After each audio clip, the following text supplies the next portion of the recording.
Nos sages disent que le 15e jour du mois de Av, qui est ce Shabbat, fait partie des Yamim Tovim, des jours de joie pour le peuple juif. Alors tout d'abord, à chacun de nous de faire que tous ceux qui sont autour de nous, ils vont voir que c'est un jour de joie. Réjouir les hommes, les femmes, les enfants, les réunir ensemble, dire des paroles de Torah. En effet, nos sages disent qu'à partir du 15 Av, il faut rajouter encore plus dans l'étude de la Torah, et particulièrement la nuit. Mais qu'est-ce qu'il y a de tellement spécial le 15e jour du mois de Av? Eh bien, lorsqu'il y a une chute, il y a une élévation. De plus en plus que la chute elle est grande, eh bien l'élévation est encore plus grande. Le 9e jour du mois de Av, c'est le jour de la destruction du temple.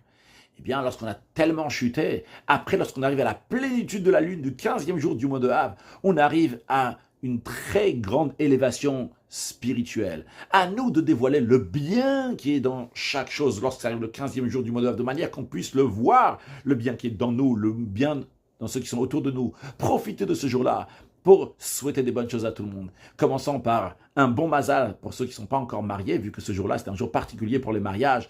Des enfants en bonne santé, longue vie, bonne parnassa, plein d'argent, grande richesse matérielle et spirituelle, de la joie, du bonheur, la satisfaction, la paix en Israël, la paix dans le monde entier, et la venue de Mashiach Now, Shabbat Shalom.